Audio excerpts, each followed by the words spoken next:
The morning sun rose over New Eden like it had for the past 15 years since humans first settled on the green world. Sarah Chen walked through the wheat fields that stretched beyond the horizon, checking the growth of crops that would feed 3 million colonists. The air smelled of fresh earth and growing things. Children's laughter echoed from the nearby school, where her daughter Emma learned alongside kids from dozens of different Earth nations. New Eden was everything humanity had dreamed of when they first looked up at the stars. The planet sat in the perfect zone around its yellow sun, with clean water, breathable air, and soil that grew Earth crops better than Earth itself. No wars had touched this world. No pollution darkened its skies. Here, humans lived in peace, with nature and each other. The colony had grown slowly but steadily.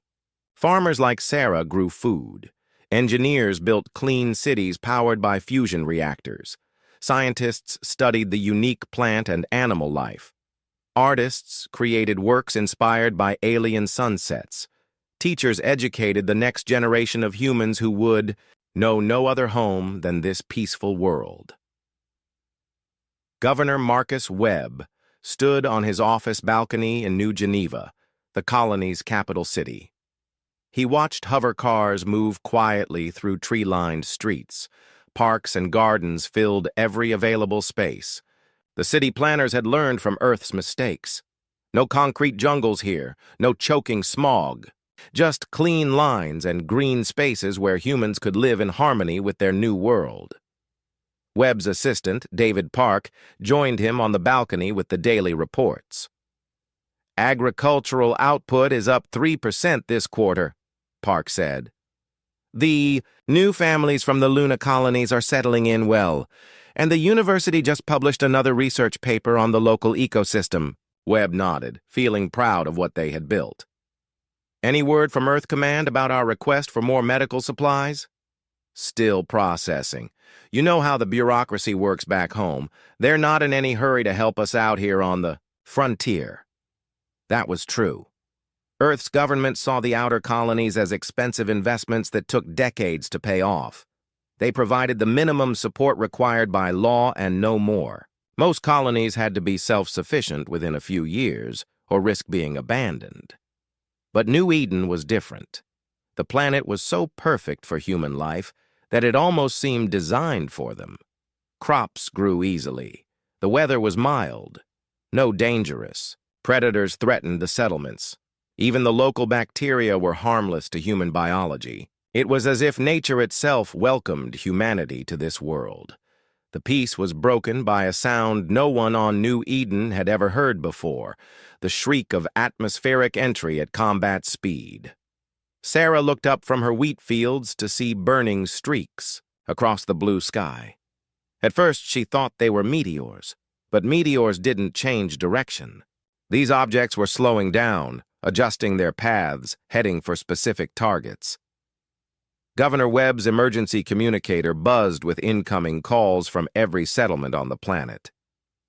"Sir, we have multiple unknown objects entering our atmosphere," reported Captain Lisa Rodriguez from the colony's small security force. "They're not responding to our communication attempts." "Pirates?" Webb asked, though he knew it was unlikely. New Eden had little worth stealing except agricultural products, and those were too bulky for quick raids. "Unknown, sir. They're too big to be pirate ships. These look like military vessels." Webb felt ice form in his stomach. The outer colonies had no enemies. Human space was generally peaceful, with only minor conflicts between corporations or the occasional pirate raid. No one had any reason to attack a farming colony that posed no threat to anyone. The first ships landed near New Geneva. They were sleek, silver vessels shaped like teardrops, each one the size of a city block. Weapons ports opened along their hulls as they settled onto the carefully maintained parks that surrounded the capital. More ships landed at every major settlement across the planet. The aliens inside were tall and thin, with pale blue skin and large black eyes. They wore form-fitting armor that shimmered like liquid metal. Energy weapons hummed in their hands as they emerged from their ships. The Zephyrians had arrived. Their leader, War Commander Thexka, stepped onto New Eden's soil and breathed the clean air through his environmental suit. His species had evolved on a high-gravity desert world where the air was thin and poisonous. This lush garden planet disgusted him with its abundance of life. Establish a perimeter around all major population centers, he ordered his subordinates through their neural communication network. Begin the cleansing protocol. This world will serve the Empire's needs, but first, it must be purified of the infestation. The Zephyrian Empire controlled 47 star systems in this region of the galaxy. They were conquerors by nature, viewing other species as obstacles to their expansion. When their scouts had discovered this human colony on such a perfect world, the Empire's leaders had decided that the planet would serve them better without its current inhabitants. Governor Webb tried to make contact with the alien ships.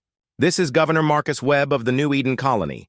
You are in violation of galactic peace accords by landing armed vessels without permission. Please identify yourselves and state your intentions." The response came not in words, but in action.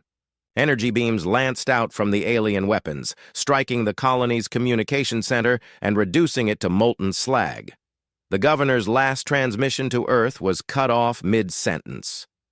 Sarah Chen was running toward the settlement's emergency shelter when the first energy blasts hit the residential district. Buildings that had stood for 15 years vanished in flashes of superheated plasma. The wheat fields where she had worked that morning were burning, the smoke rising like funeral pyres into the afternoon sky. She found Emma at the school, where teachers were trying to evacuate the children to underground shelters that had been built for natural disasters, not alien invasions. The little girl was crying, asking where the bad sounds were coming from and why the sky was the wrong color. "It's going to be okay, baby," Sarah whispered, knowing it was a lie. Through the school's windows, she could see the alien soldiers, moving methodically through the streets. They weren't interested in taking prisoners or demanding surrender. They were simply eliminating every human they found. Dr. Robert Harrison, the colony's chief medical officer, was in his hospital when the attacks began.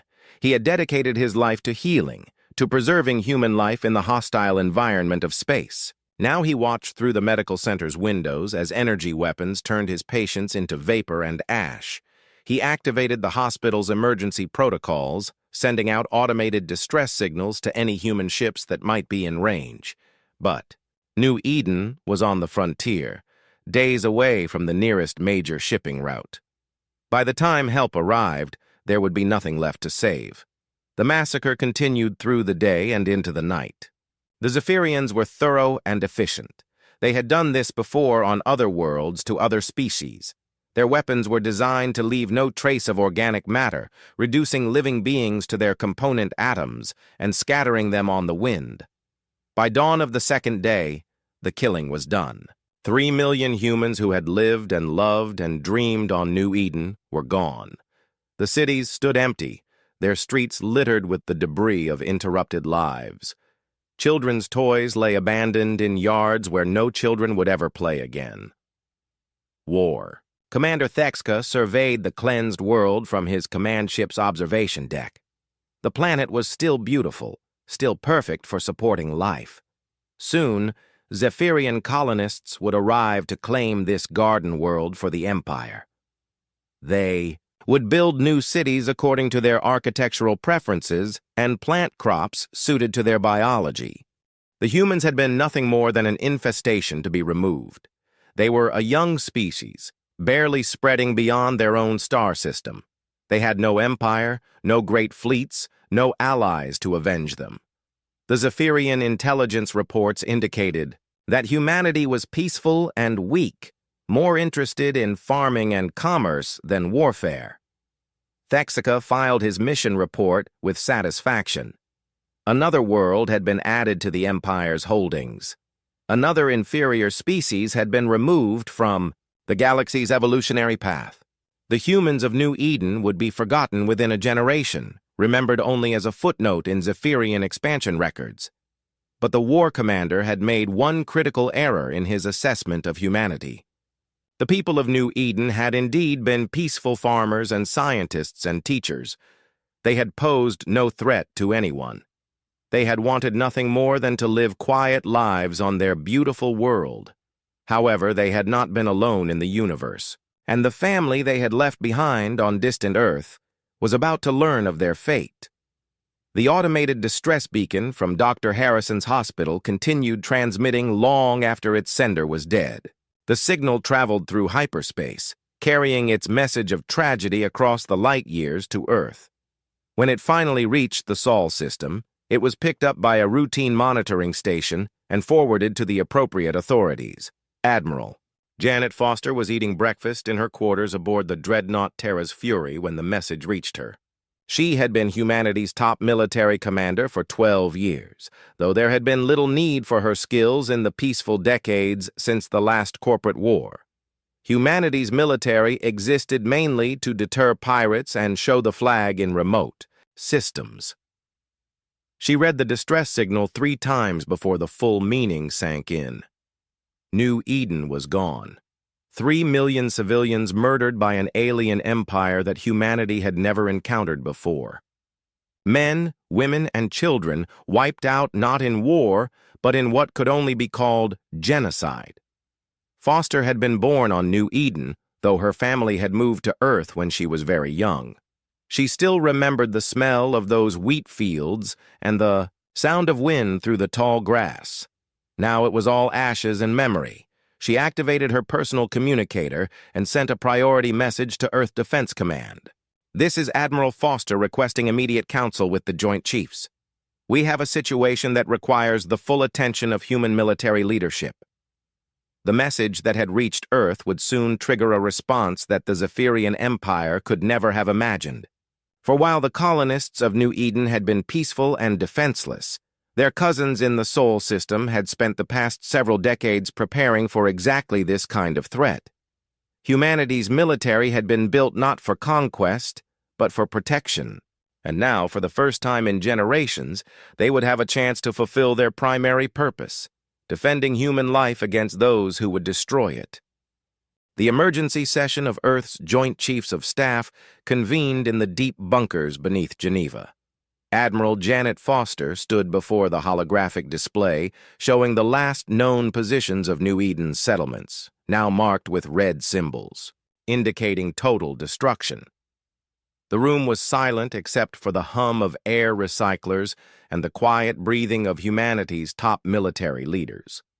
General William Torres, head of Earth's ground forces, was the first to speak. 3 million civilians, gone in less than 48 hours. His voice carried decades of military experience, but Foster could hear the shock underneath. They had all prepared for war, but not for genocide. "What do we know about these Zephyrians?" asked Admiral Chen Wu, commander of the Outer System fleets.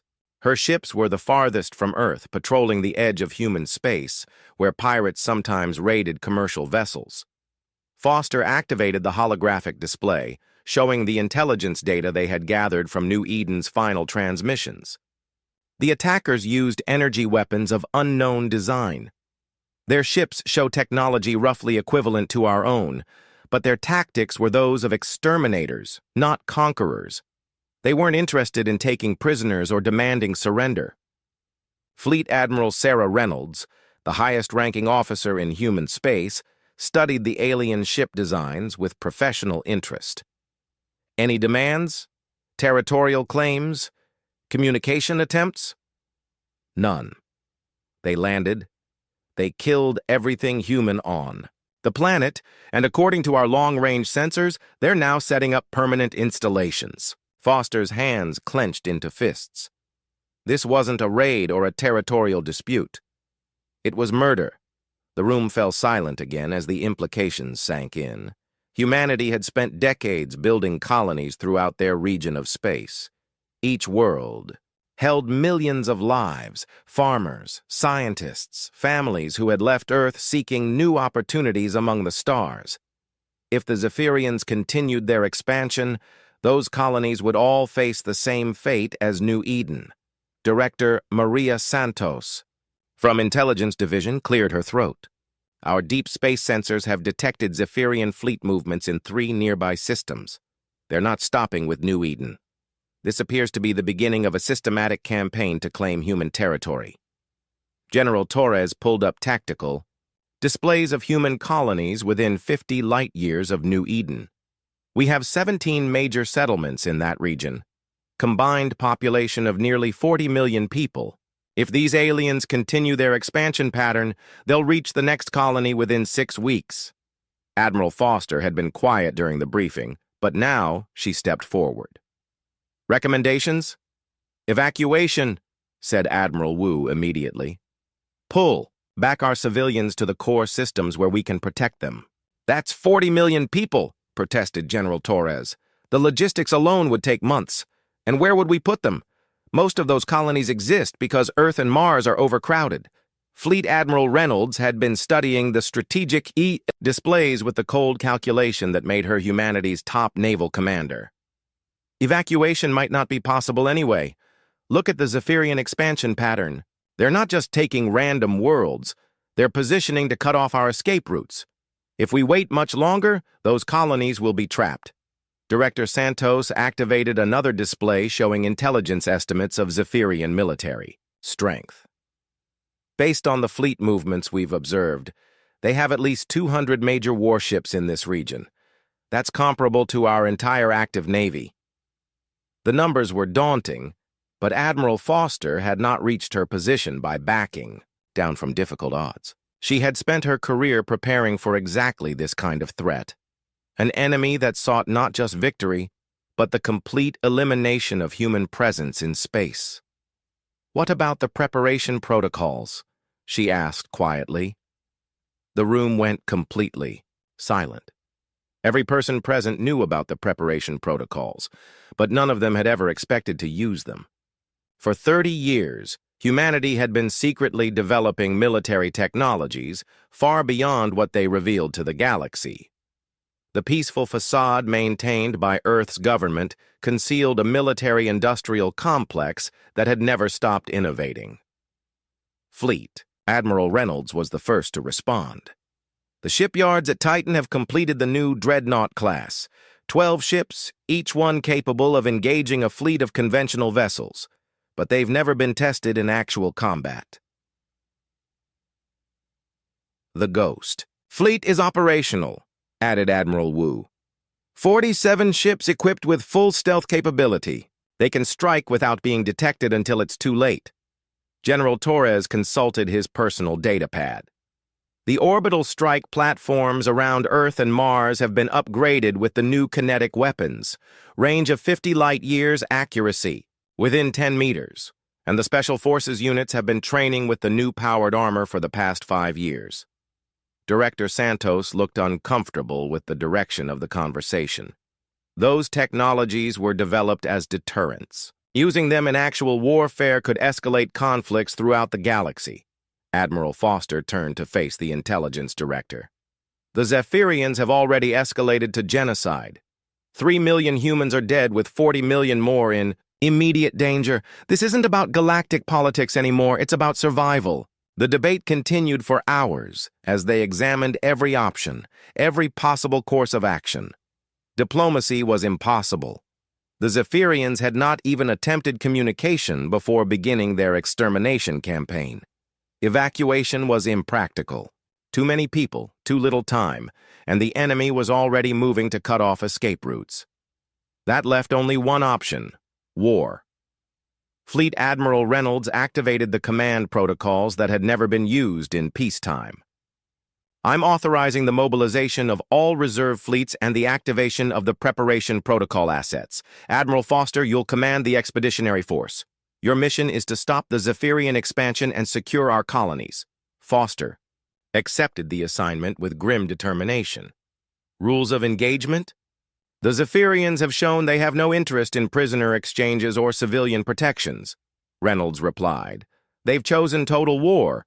We'll give them exactly what they asked for. The orders went out within hours, transmitted on encrypted channels to military installations throughout human space. On Mars, the orbital shipyards began final preparations on warships that had existed only in classified blueprints. In the asteroid belt, mining stations activated secondary functions as weapons manufacturing facilities. On Earth itself, fusion. Reactors hummed to life in underground complexes that officially did not exist. Admiral Foster stood in the command center of Terra's Fury as her ship underwent rapid modifications. The Dreadnought had been designed to look like a standard heavy cruiser to outside observers, but hidden compartments throughout the vessel held weapons systems that could devastate entire fleets. Now those weapons were being brought online for the first time. Captain James Morrison, Foster's longtime aide, approached with the latest reports. All ships in Battle Group Alpha are reporting ready for deployment. The Ghost Fleet is moving into position for preliminary reconnaissance, and intelligence has confirmed that the Zephyrians are indeed advancing toward the Proxima colony. Foster studied the tactical displays showing human space. Hundreds of worlds, billions of lives, all depending on decisions made in the next few hours. What's our force strength for the initial engagement? 12 dreadnoughts of the new class, 37 standard battleships, 64 cruisers, and the 47 ships of the Ghost Fleet.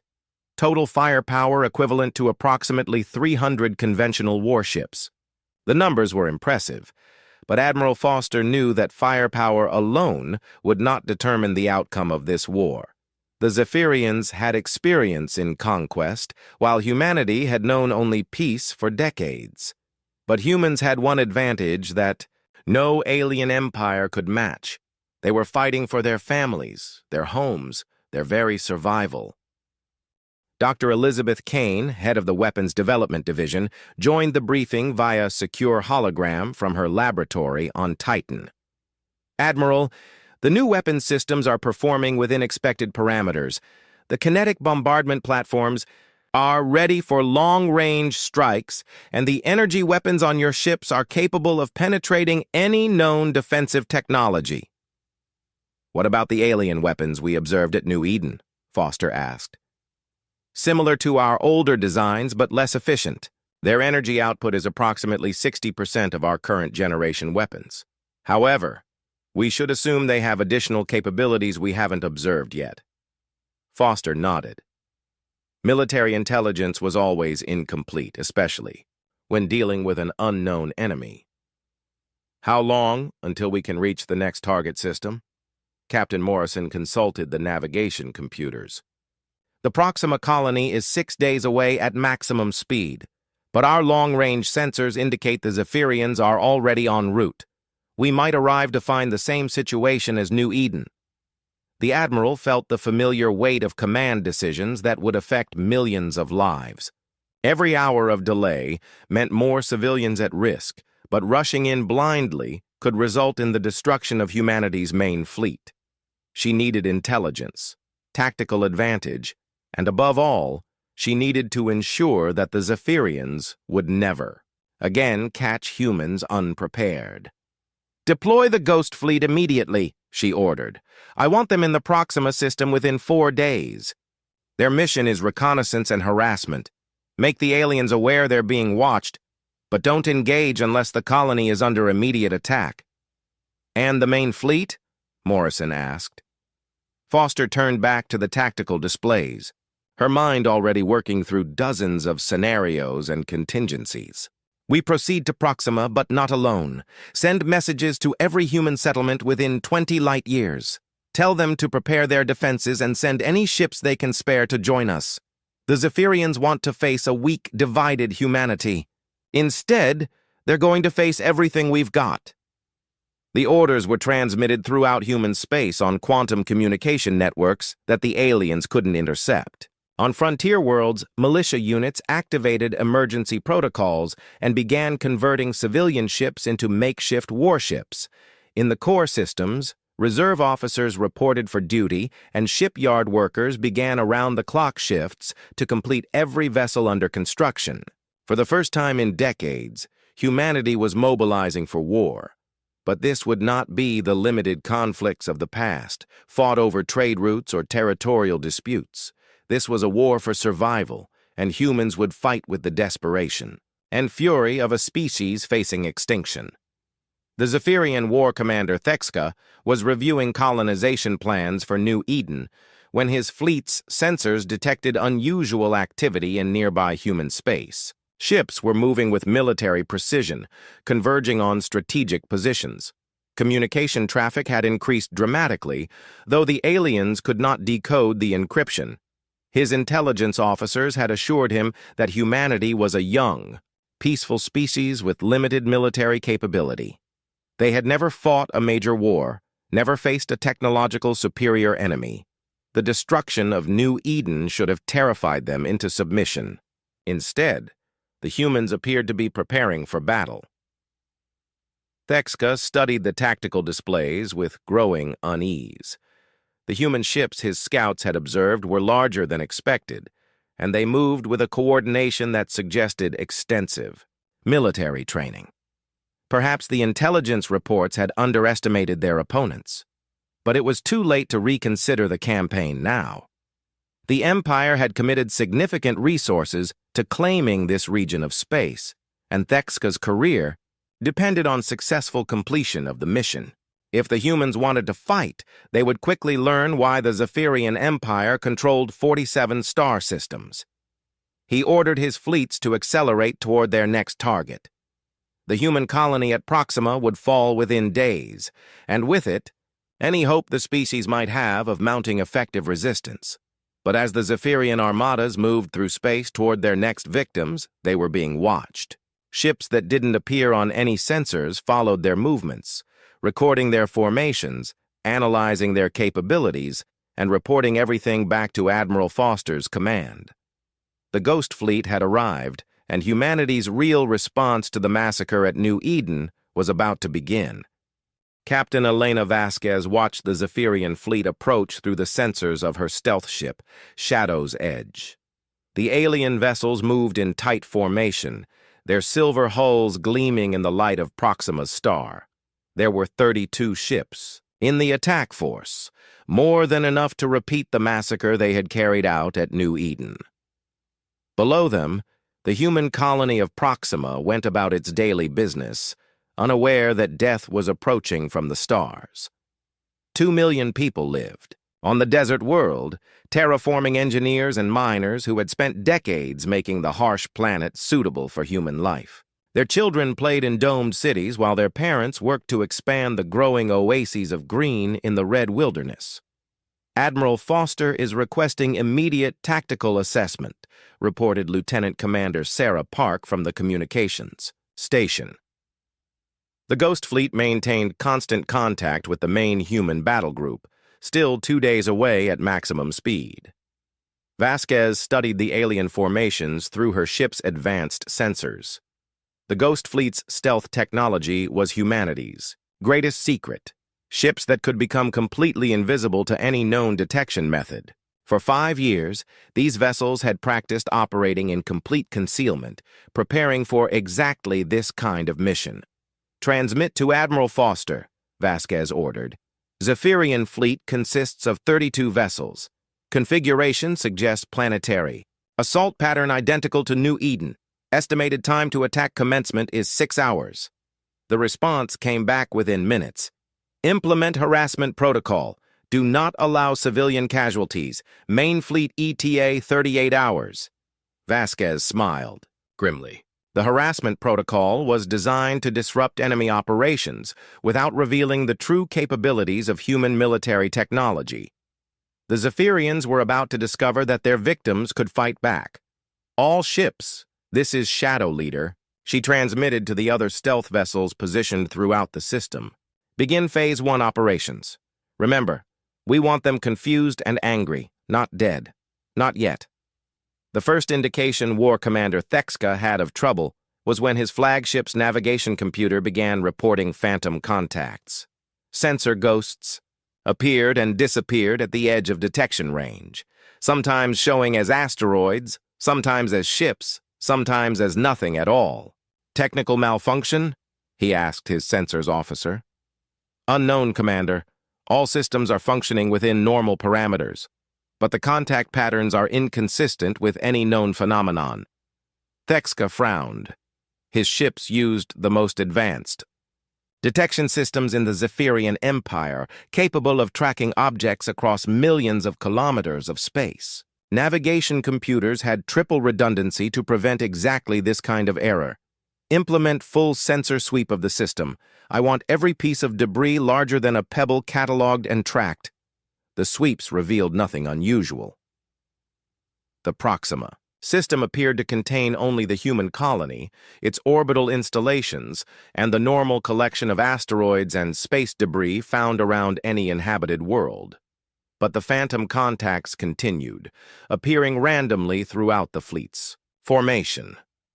Captain Vasquez watched the alien response with professional satisfaction. The Ghost Fleet's ships carried sophisticated sensor jammers designed to create exactly this kind of confusion.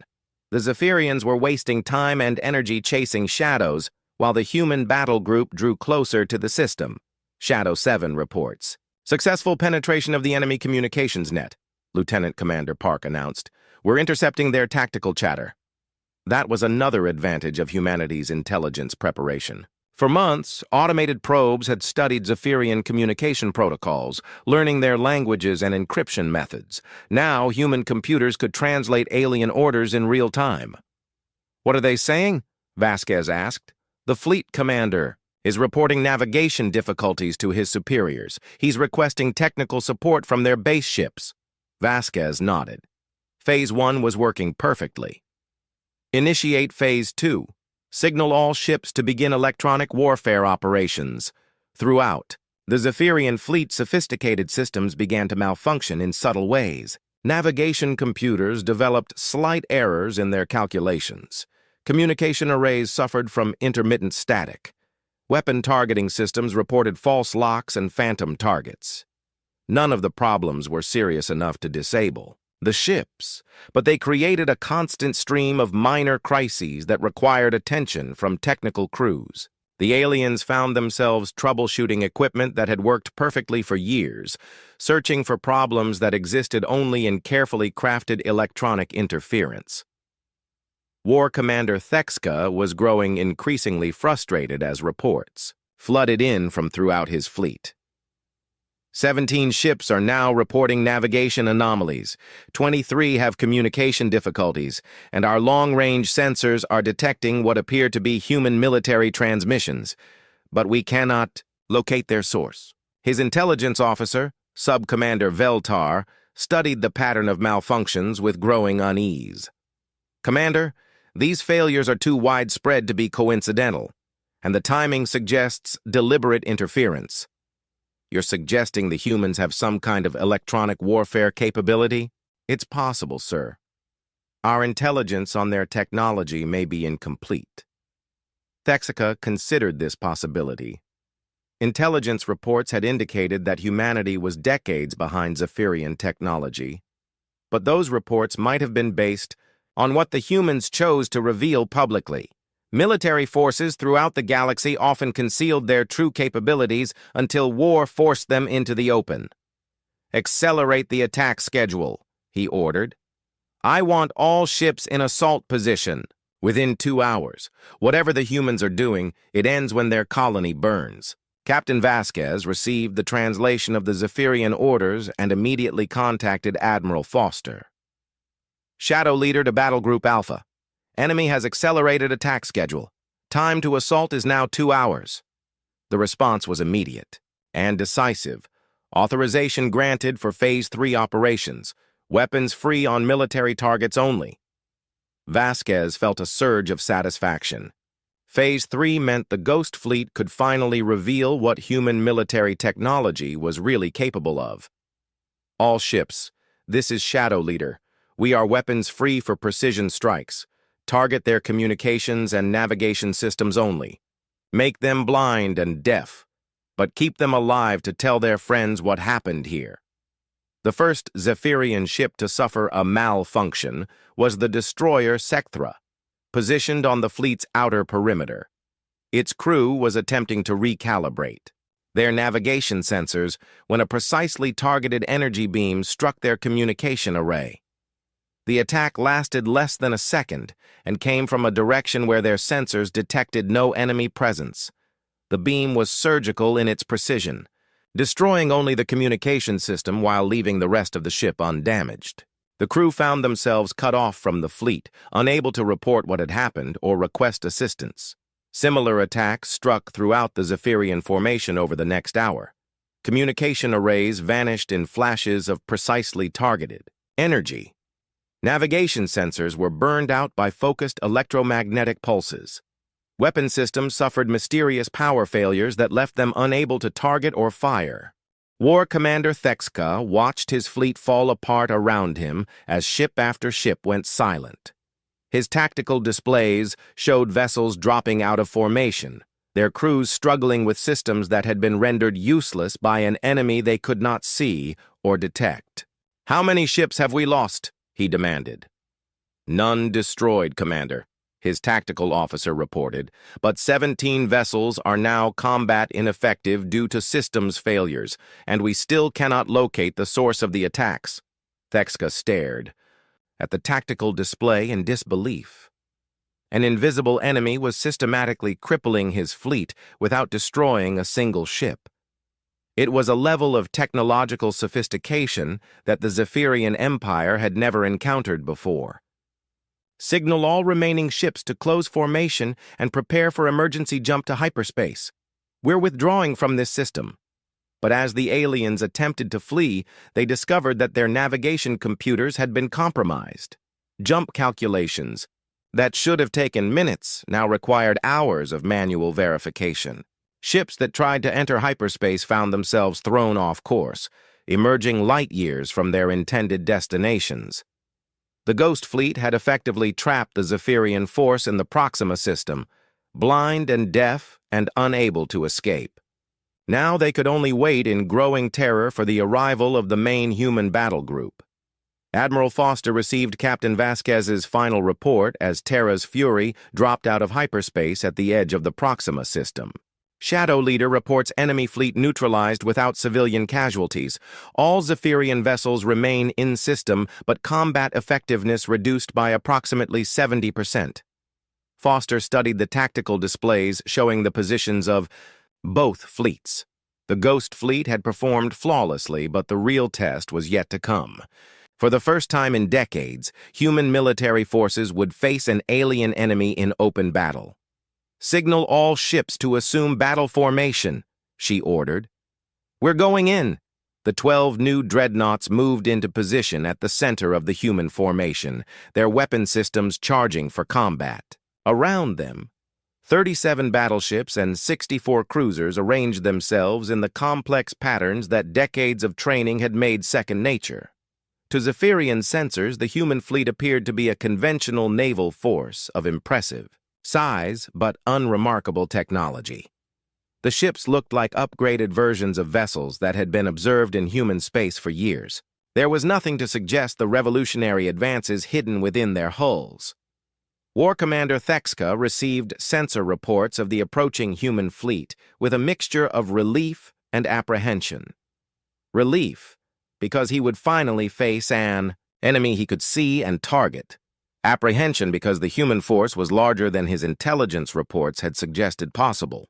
17 ships still operational, Commander, his tactical officer reported. But most of our communication and navigation systems remain offline. "Signal the fleet to prepare for battle," Thexka ordered. "Whatever technology the humans used to disable our systems, it won't help them in a direct engagement. Zephyrian weapons and armor are still superior to anything they possess." The two fleets approached each other across the vast distances of space, neither side certain of what the next few hours would bring. But Admiral Foster had one critical advantage that the Zephyrian commander could not have imagined. For 30 years, humanity had been preparing for exactly this moment. Every ship in her fleet carried weapons that existed nowhere else in the galaxy. Every officer had trained for years on tactical scenarios designed around facing a technologically advanced enemy. Every piece of equipment had been tested and refined. with one goal in mind: ensuring that no alien empire would ever again threaten human lives with impunity. The Zephyrians had made their first mistake when they destroyed New Eden. They were about to discover the consequences of that decision. "All ships, this is Admiral Foster," she transmitted to her fleet. "Today we fight not for territory or resources, but for the memory of 3 million innocent people who died simply because they were human. The enemy has shown no mercy and deserves none in return. Attack formation. Engage at will." The Battle of Proxima was about to begin, and with it, the galaxy would learn what happened when humanity went to war. The first shots of the Battle of Proxima came from the Zephyrian fleet, their energy weapons reaching across space to strike at what they believed to be an inferior enemy. Brilliant beams of concentrated plasma lanced toward the human ships, weapons that had conquered dozens of worlds and destroyed entire civilizations.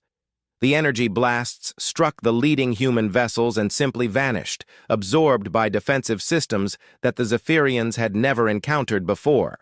The dreadnought Terra's Fury took a direct hit from the enemy flagship's main cannon, a weapon capable of vaporizing a city, and showed no damage whatsoever. War Commander Thexka stared at his tactical displays in disbelief. Impossible. Those were direct hits with full power. His weapons officer double-checked the firing solutions and power readings. "All systems functioned normally, Commander. The energy output was within expected parameters, but the human ships absorbed the bite. Attacks as if they had never been fired." On the bridge of Terra's Fury, Admiral Foster watched the enemy weapons dissipate harmlessly against her ship's defensive screens. The new shield technology was one of humanity's greatest breakthroughs: energy barriers that could absorb and redirect any known form of attack. The Zephyrians were fighting with weapons from the previous generation, while humans had moved decades ahead. "All ships, return fire," Foster ordered calmly. "Show them what real weapons look like." The human response was unlike anything the galaxy had ever seen. Instead of the crude energy weapons used by most civilizations, the human ships fired streams of accelerated particles that moved at significant fractions of light speed. The kinetic projectiles struck Zephyrian vessels with the force of nuclear explosions, punching through their armor as if it were paper. The destroyer Sekthra, already crippled by Ghost Fleet attacks, was the first to die. A single projectile from the human cruiser, Relentless, struck its engine compartment, and the alien ship simply disintegrated, torn apart by forces that overwhelmed every safety system and structural support. 3 more Zephyrian vessels followed. Within seconds, their crews having no time to understand what was happening before their ships were reduced to expanding clouds of debris. The aliens had never faced weapons that could deliver such devastating kinetic energy with pinpoint accuracy across millions of kilometers. "Evasive maneuvers!" Thexka shouted, but his remaining ships were still struggling with navigation systems damaged by the Ghost Fleet's earlier attacks. They moved like wounded animals, their formations scattered and their responses uncoordinated. Admiral Foster studied the battle with professional detachment. The Zephyrians were fighting bravely, but they were using tactics and technology that humanity had surpassed years ago. It was like watching ancient warriors with swords and shields trying to fight modern soldiers armed with rifles. "Target their command ship," she ordered her weapons officer. "I want to send a message that the entire Zephyrian Empire will understand." The Terra's Fury's main cannon was a masterpiece of human engineering, capable of accelerating a projectile to 12% of light speed and directing it with computer-guided precision. The weapon had never been fired in combat, but its designers had calculated that it could penetrate any known defensive system. The projectile struck Thexka's flagship amidships, passing completely through the vessel and continuing into space, beyond. For a moment, the ship appeared undamaged. Then the delayed effects of the kinetic impact reached critical systems throughout the hull. The flagship broke apart in slow motion, its structure failing as energy from the impact propagated through every deck and compartment. Emergency systems activated too late to save the crew, and the pride of the Zephyrian fleet became another expanding cloud of wreckage. War Commander Thexka had exactly enough time to realize that his intelligence reports had been catastrophically wrong before the command deck exploded around him. His last thought was that the humans were not the weak, peaceful species his empire had believed them to be. The destruction of the command ship threw the remaining Zephyrian vessels into complete chaos. Without central coordination and with their communication systems still compromised, individual captains began making their own decisions about whether to fight or flee. Most chose to flee, but found that the human fleet had surrounded them while they were focused on the frontal assault. Ships that tried to escape toward the edge of the system encountered the Ghost Fleet, still invisible, but now attacking with full lethal force. Captain Vasquez watched from Shadow's edge as the Battle of Proxima turned into a rout. The Zephyrians had brought 32 ships to murder 2 million civilians. Now they had less than a dozen vessels still capable of fighting, and those were being systematically eliminated by human forces that seemed to anticipate their every move. Admiral Foster to Shadow Leader, came the transmission from the main fleet. Excellent work with the preliminary operations. Any survivors attempting to leave the system? Negative, Admiral. We have the escape routes covered. None of them are getting away. That was crucial to the overall strategy. This battle was not just about saving Proxima Colony. It was about sending a message to the Zephyrian Empire and any other species that might consider following their example. The message was simple. Attacking human civilians would result in the complete destruction of the attacking force. The last Zephyrian ship was destroyed 47 minutes after the battle began. The cruiser Velkaran, already damaged and with most of its crew dead, made a final desperate charge toward the human line. It was met by concentrated fire from 6 different vessels and vaporized instantly.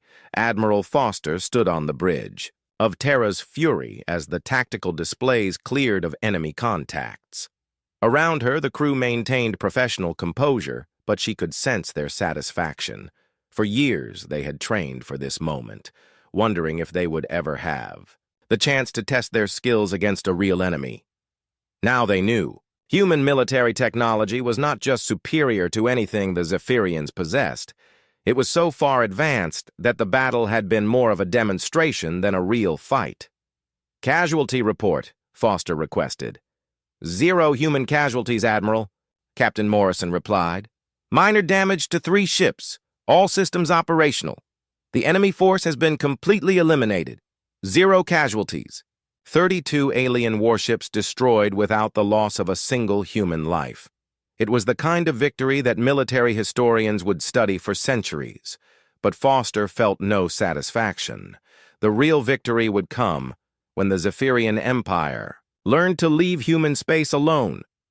Signal all ships to assume defensive positions around Proxima Colony, and get me a communication channel to Earth Command. It's time to let the Zephyrians know exactly what they've started. The message that went out from Proxima traveled through hyperspace to every corner of human space and beyond. It was transmitted on frequencies used by dozens of species, in languages understood throughout the galaxy. The content was simple, direct, and designed to ensure that no civilization would misunderstand humanity's new position in galactic affairs. This is Admiral Janet Foster of the Human Defense Force, speaking from the Proxima system. 32 Zephyrian warships attempted to attack our colony here. All enemy vessels have been destroyed. 0 human casualties were sustained in the engagement.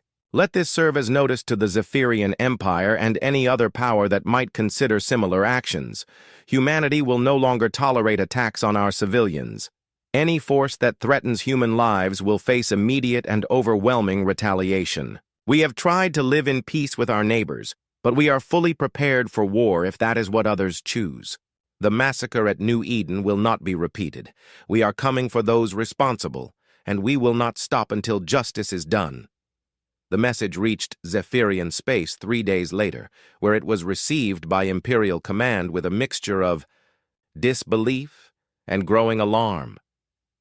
32 warships destroyed by an enemy they had dismissed as technologically inferior?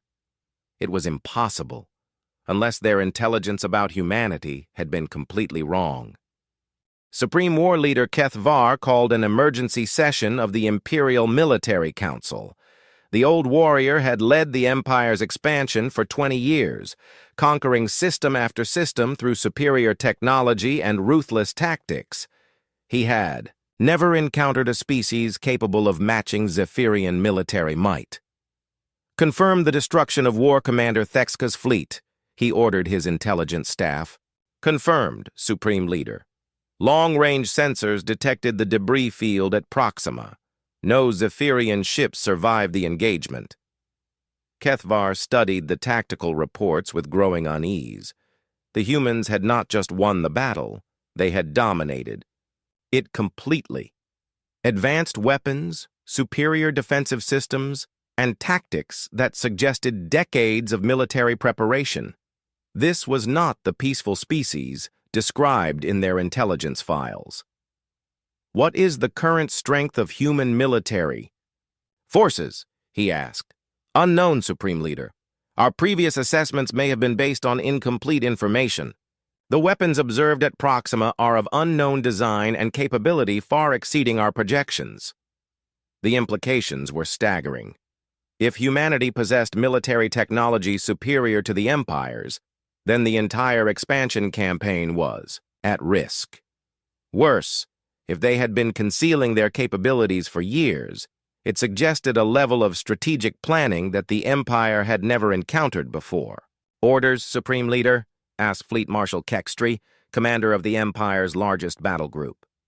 Keth Var considered his options.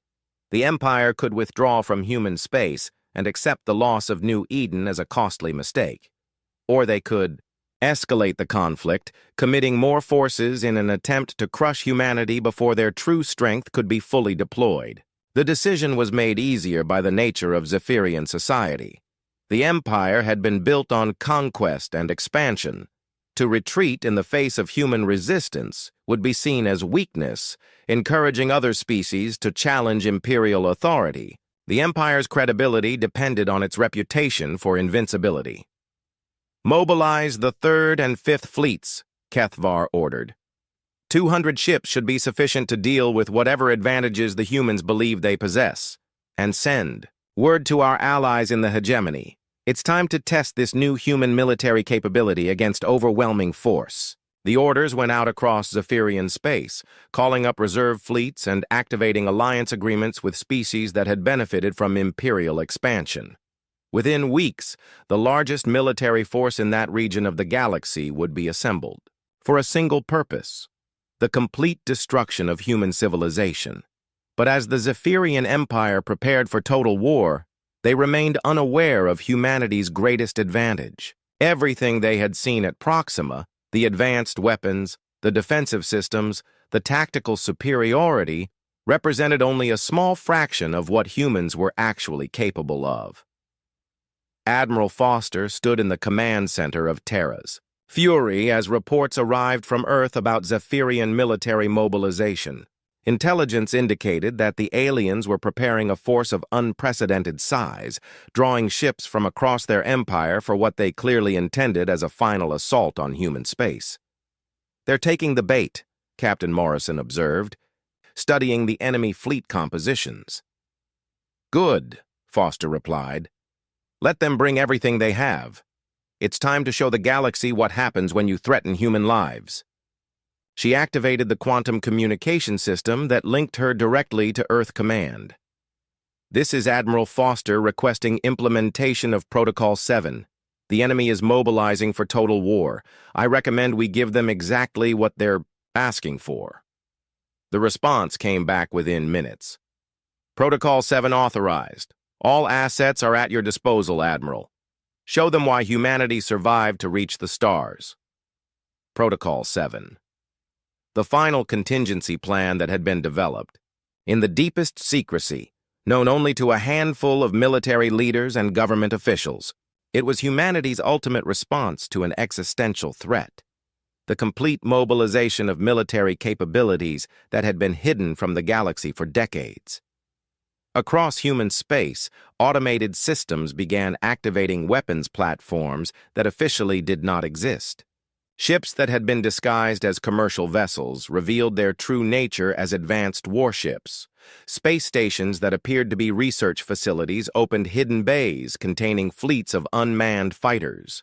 The Zephyrian Empire thought they were preparing to fight a young species with limited military experience. Instead, they were about to face the full might of humanity unleashed for the first time in its history. The real war was about to begin. The Zephyrian Armada that assembled at the edge of human space was the largest military force the Empire had ever deployed. 237 warships from across their territories, supported by allied fleets from 6 different species that had joined the expansion campaign. Supreme War Leader Kethvar commanded the force personally from his flagship, the massive dreadnought Eternal Conquest.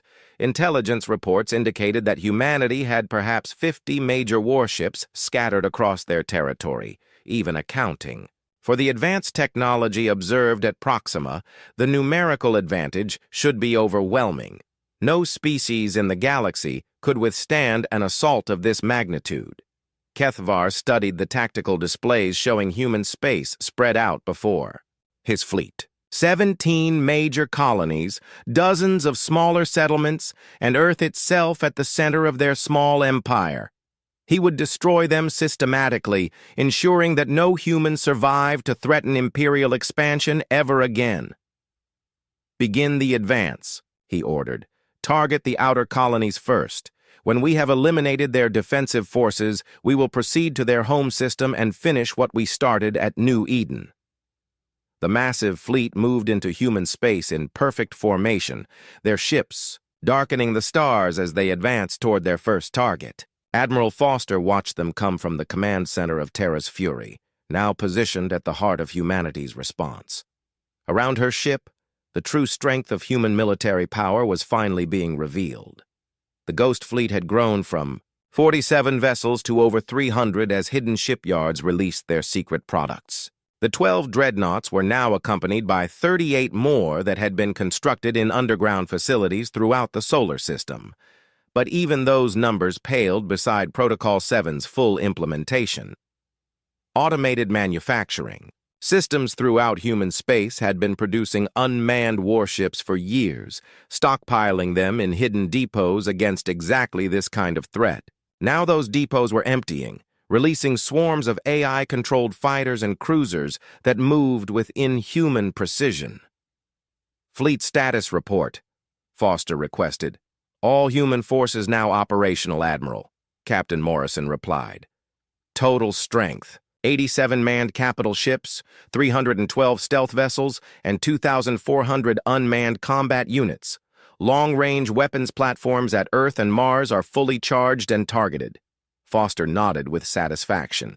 The Zephyrians thought they were bringing overwhelming force to bear against a weak enemy. Instead, they were about to encounter the most advanced military technology in the galaxy, deployed by a species that had been preparing for this moment for decades. "Signal all units to assume attack positions. It's time to end this war." The first indication Supreme War Leader Kethvar had of trouble was when his forward scouts began disappearing. Ships on the edge of his formation simply vanished from sensors, their communication systems going silent without any distress signals or indications of combat. "Technical malfunction?" he asked his sensors officer, though the question felt familiar from reports he had received about the disaster at Proxima. "Unknown, Supreme Leader. All missing vessels were operating normally until they simply ceased to exist in our detection grid." Kethvar felt the same unease that had affected War Commander Thexka in his final hours. The humans were using some kind of stealth technology that rendered their ships invisible to Zephyrian sensors. His massive fleet was being stalked by an enemy they couldn't see or track. Increase sensor sweep intensity. Deploy screening formations to protect the main fleet, and signal all ships to prepare for immediate combat. But the orders came too late. The Ghost Fleet had already positioned itself throughout the Zephyrian formation, invisible ships surrounding the alien vessels like predators preparing to strike. When Admiral Foster gave the attack command, the results were devastating. 300 stealth ships opened fire simultaneously from point-blank range. Their weapons were designed for surgical precision. Each shot targeted critical systems like engines, weapons, and communication arrays.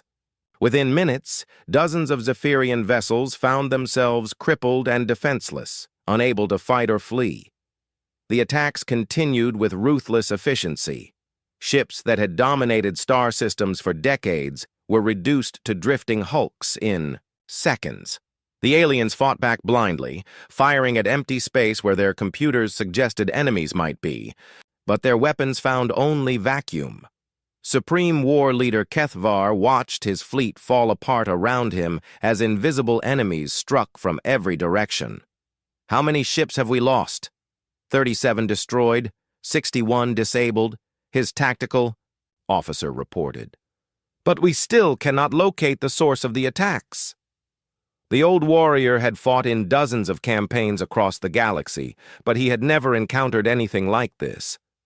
An enemy that could strike without being seen, weapons that could cripple his most powerful ships with surgical precision. The humans were fighting with technology that seemed almost magical in its capabilities. Signal all ships to close formation and prepare for emergency jump to hyperspace, he ordered.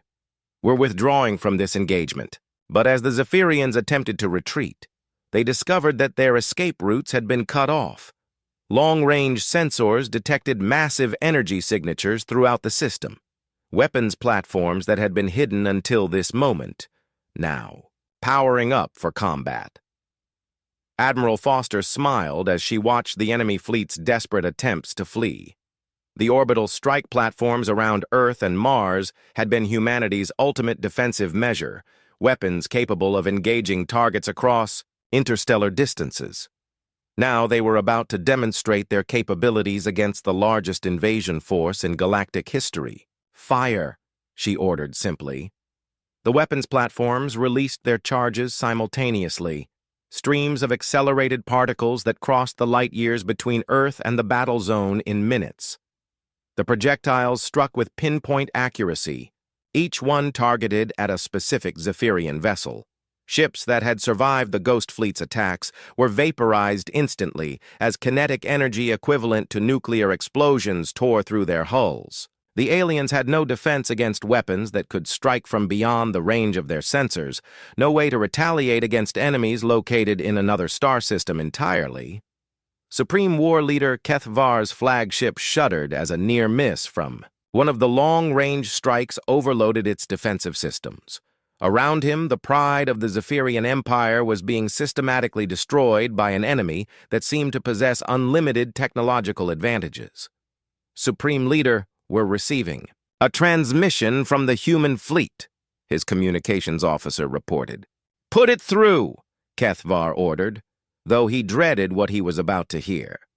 Admiral Foster's voice filled the bridge of the eternal conquest, calm and professional, despite the carnage surrounding both fleets. This is Admiral Foster of the Human Defense Force. You are Supreme War Leader Kethvar, I presume. I am, the Zephyrian commander replied, his pride warring with the growing realization that his situation was hopeless. Good. I want you to understand exactly what is happening here. Your empire made the mistake of attacking human civilians. 3 million innocent people died at New Eden because your species believes that might makes right. Today you learn the consequences of that philosophy. Kethvar studied his tactical displays as more ships died around him. You have superior technology. We acknowledge your victory. What are your terms for surrender? Surrender? Foster's voice carried a note of cold amusement. You misunderstand the situation. This isn't about surrender or terms. This is about justice.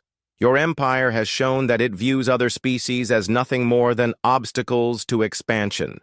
Today, you become the obstacle. The attack resumed with even greater intensity. The Ghost Fleet emerged from stealth to reveal ships of impossible size and capability, their hulls gleaming with weapons that could devastate entire worlds. The unmanned combat units swarmed through the Zephyrian formation like angry insects, their AI minds calculating the most efficient methods of destruction. But it was the arrival of humanity's main battle fleet that truly demonstrated the futility of Zephyrian resistance. 87 capital ships dropped out of hyperspace in perfect formation, their weapon systems charging with energies that made space itself ripple with distortion. These were not the crude vessels that had fought at Proxima. These were humanity's ultimate expression of military power, ships designed to fight and win against any conceivable enemy. Their armor could withstand the combined firepower of entire fleets. Their weapons could crack planets or surgically remove individual targets with equal precision. Supreme War Leader Kethvar realized that everything his empire believed about warfare had become obsolete in the face of human technology. They were fighting with weapons from the past against an enemy that had mastered the science of the future. "All ships, this is Supreme Leader Kethvar," he transmitted to what remained of his fleet. "We have encountered an enemy beyond our capability to defeat. Signal surrender to all human forces and prepare to receive their terms." But Admiral Foster was not interested in surrender. She had spent months watching intelligence reports of Zephyrian expansion, reading about worlds conquered and species enslaved. The Empire had built its power on the suffering of others, and now they would learn what it felt like to be on the receiving end of overwhelming force. "Target their command ship," she ordered. "I want to send a message that will be heard throughout their empire." The Terra's Fury's main cannon had been upgraded since Proxima. Its power increased to levels that strained the laws of physics. The projectile it fired at the Eternal Conquest moved at nearly 20% of light speed, carrying kinetic energy equivalent to a small star going supernova. The Zephyrian flagship simply ceased to exist. One moment it was there, broadcasting, surrender signals and preparing to negotiate terms. The next moment, it was an expanding cloud of plasma that had once been the most powerful warship in the Empire. Supreme War Leader Kethvar died without knowing what had hit him. His final transmission cut off in mid-word as human weapons demonstrated their absolute superiority over everything the aliens had brought to the battle. The destruction of the command ship broke the remaining Zephyrian forces completely. Ships that had fought bravely for their empire now fled in panic, their crews abandoning military discipline in favor of individual survival. But there was no escape from the human response.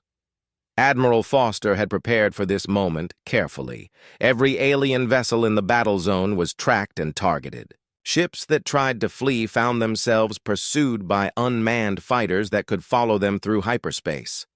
Vessels that attempted to hide were located by sensors that could detect a single atom of alien metal across light years of space. The Battle of the Frontier lasted 7 hours and resulted in the complete annihilation of the largest military force the Zephyrian Empire had ever assembled.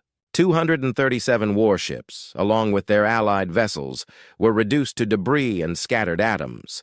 Not a single alien survived to report what they had witnessed. When it was over, Admiral Foster stood on the bridge of Terra's Fury and surveyed the aftermath of humanity's first true military victory. Around her ship, the wreckage of an empire's ambitions drifted in the darkness of space. The message had been sent clearly. Humanity would no longer tolerate aggression against its people. "Signal all ships to begin Phase 2 operations," she ordered. "It's time to take this war to the Zephyrian home systems." Phase 2 was the part of Protocol 7 that even Admiral Foster had hoped would never be necessary. But the aliens had chosen genocide as their opening move, and humans had learned long ago that some crimes could only be answered with overwhelming force. The fleet that departed human space was unlike anything the galaxy had ever seen. Hundreds of ships moving in perfect coordination, their destination, the heart of the Zephyrian Empire itself. They carried weapons capable of sterilizing worlds and the absolute determination to use them if necessary. News of the fleet's destruction reached Zephyrian High Command 6 days later. The reaction was immediate and predictable: panic, disbelief, and desperate attempts to mobilize additional forces to defend the Empire's core systems. But it was already too late. Human ships were moving through Zephyrian space like a plague, striking military targets with surgical precision while leaving civilian populations untouched. The message was clear: surrender now, or face the complete destruction of your military capabilities. The war that the Zephyrian Empire had started with the massacre at New Eden ended 3 months later with the unconditional surrender of all Imperial forces. The surviving alien leaders were forced to sign treaties that guaranteed the independence of every species they had conquered and paid reparations that would take centuries to complete. More importantly, they were required to spread the word throughout the galaxy about what had happened when they chose to attack humanity. The story of New Eden and the war that followed became a cautionary tale told in every star system, a reminder that some species were best left in peace. Admiral Foster returned to Earth as humanity's greatest military hero, but she took no pleasure in the victory. 3 million people had died at New Eden, and no amount of alien surrenders could bring them back. The war had been necessary, but it had also revealed capabilities that humans had hoped never to use. In the years that followed, humanity emerged as the dominant military power in their region of the galaxy. Other species approached them with respect and caution, aware that the peaceful farmers and scientists they had once dismissed possessed weapons that could end civilizations. The colonies grew and prospered under the protection of the Human Defense Force. New settlements were established on worlds throughout the frontier, each one defended by technology that made invasion impossible. Children grew up knowing that their safety was guaranteed by the overwhelming superiority of human military power. And in the wheat fields of New Eden, now growing wild without human tenders, the wind whispered through empty cities where 3 million people had once lived and dreamed of peaceful futures among the stars. Their deaths had not been in vain. They had awakened humanity to its true potential and ensured that no other colony would suffer the same fate. The galaxy had learned the most important lesson in human history. Attacking human civilians was not just wrong, it was fatal. The Armada of Wrath had fallen upon those who made that mistake, and their example would discourage aggression for generations to come.